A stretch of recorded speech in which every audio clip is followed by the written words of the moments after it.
If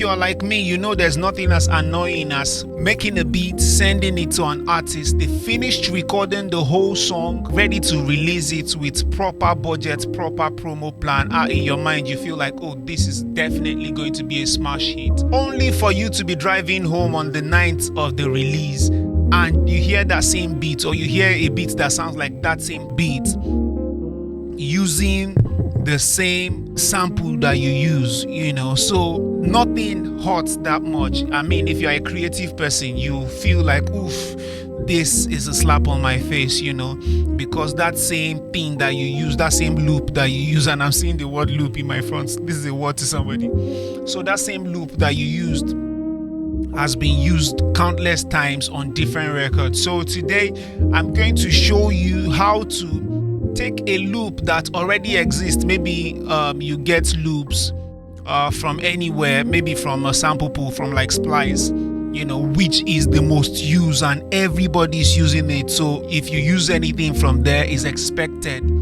for you to hear it somewhere else. So which is why it's very important. Like I tell most of the students in my class that in our sample flip class, that any sample can be used without the person that made the sample knowing. You just need to know how to flip it. But in today's video, what I aim to do is how to show you how to somewhat flip, even if it's your own sample, even if you buy like a MIDI loop, this will better show you how to even get more effect, so to say, from what you get. With that said, let's get straight into the video.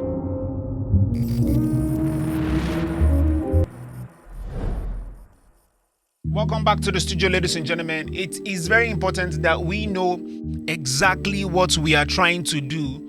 I mean, if you are just making beats for yourself to record as a musician, you don't need to do this thing I'm saying. You can just, get the loop, place it in. We do that also in our artist recording class. You can get a beat, put it on anywhere you get the beats from, and when you are ready to make proper music, you get it to a producer that can actually produce it well for you, and you still get your cool production right. So the story I was saying, this happened to me when I released the song Danger. I don't know, most of you might have heard the song, or maybe you've not heard it. Is Danger. It features Starboy Terry. I think the part 2 features Starboy Terry and Benson, Buju. I made the sample. I made the beat quite a long time ago, so he liked the beat and he wanted it, and we agreed, and they recorded it, and I liked the song, and I felt like, yeah, I mean, it's a cool sample, let them use it, let's go like that. It's royalty free, of course. So only for me to hear the song, to hear the sample on countless of other songs, and I'm like, ooh, so today I'm going to show you how to maybe avoid doing something like that. And one of the best ways I do that is I do not use sample pools. Rather, I buy samples, so I look for people that make samples, that sell samples that they are, relatively cheap. I can buy like many samples, and from that sample pool I will be selecting stuff that I like to use. At least I know if I use those ones, it's exclusive to those people. I'm going to be showing you kind of like how to get stuff that sounds like this. Big shout out to Wizkid for allowing us to use this one.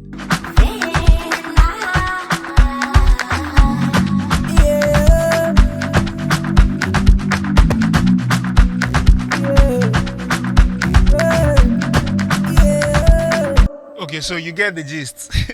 I was working on this before the idea for this video struck me, so I will mute this and let's try to see what we can get, from what I'm trying to say. So usually you get a sample pool, you get a sample pack or whatever. Now let's use the one that is out, so that in case you hear something, and you can click the link below to get the sample. So I'll do these 2 ways. Let's say you get a sample that is like this.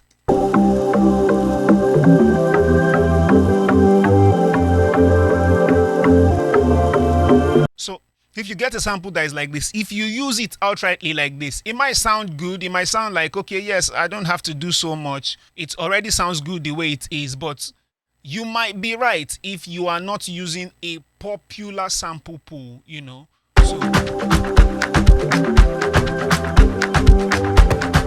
So it sounds good. It sounds like I don't have to do so much anymore. It's not the best way to go about it, because you are gambling on something that is surely against you, because many other people might, just the way you feel like that sample is cool, many other persons will feel like that sample is cool, and the more people that visit those sites, the worse it is for them, for you, because you are competing against thousands of producers, which is, again, why I like to purchase as opposed to using.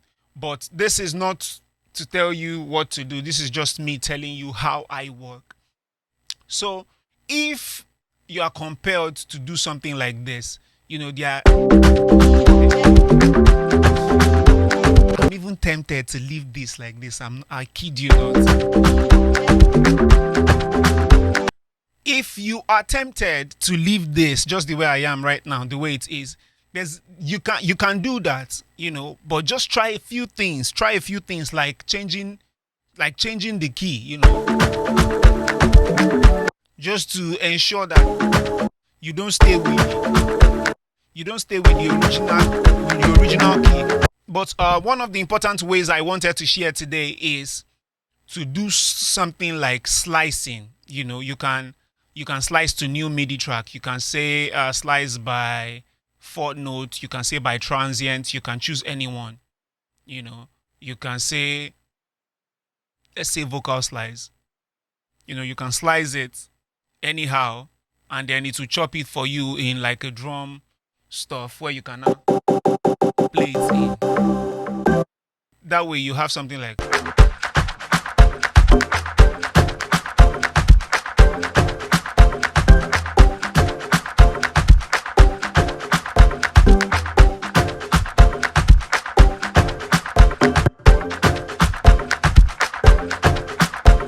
So the same instrumental, the same feel, the same things that I like are still there. But now I don't have to deal with a whole lot of I can hear, even if you can still hear it, but it's a little bit different, and then I can still filter out some things that I want from this original one to just still give it that feel, which is this FMC.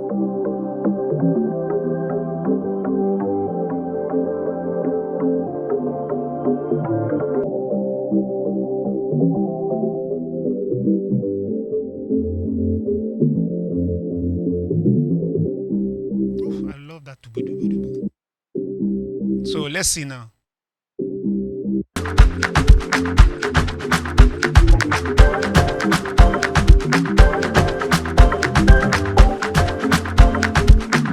So yes, this is one of the ways that you can do.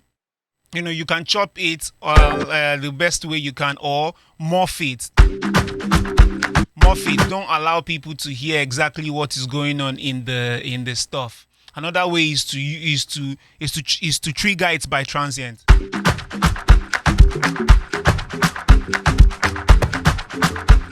So this one, you come to this side and transient. You change this to trigger forward.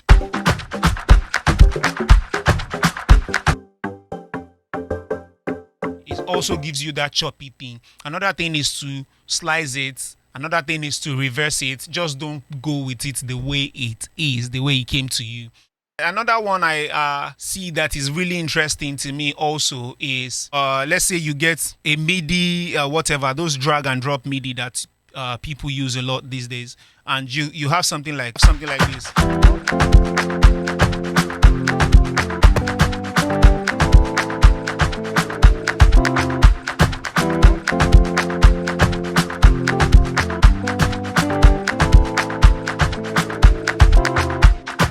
So let's say you have something like this and you still want to use the same approach. Yes, you can slice MIDI. Like I said, you can slice MIDI. You can bounce in place. You can bounce that same MIDI in place, and then do the same trick that we did for the other one. you can slice to new MIDI. Doesn't have to be 1/4, but I like to keep it at 1/4. Preserve warping, yes. So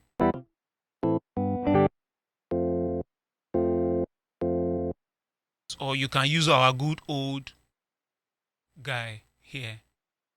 You can use this guy and slice it the way you want, so you can slice beats 1/4 is the same thing.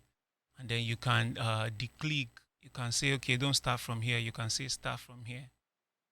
Remove this guy, bring this guy. So you can move them essentially anyhow you want. That's all I'm just trying to say. So let's say I don't now like the arrangement of the way it was played, and I cannot play the piano. This is an easy way out for me. That man.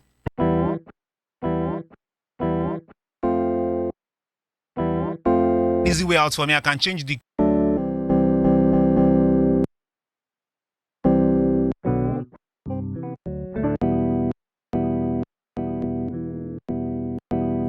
So let's see what it sounds like.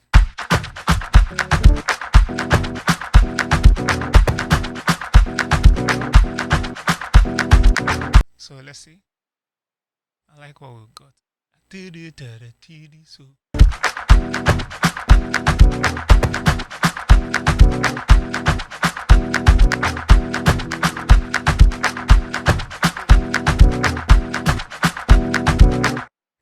You already have something that is different, totally different from what you started with,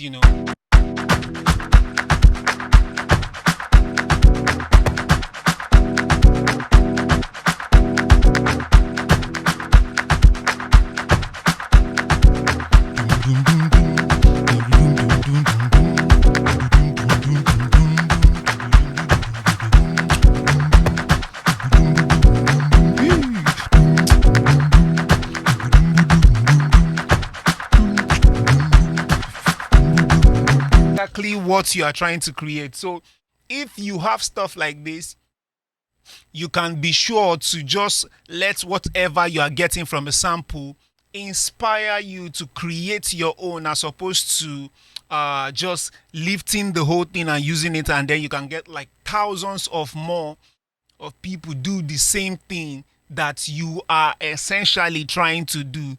So if this inspires you in any way, leave a comment in the comment section. And yes, the sample, all the sounds that you can hear from this video, they are below the Krizbeatz Music Academy sound pack. You will be able to get them, and I will catch you in the next video.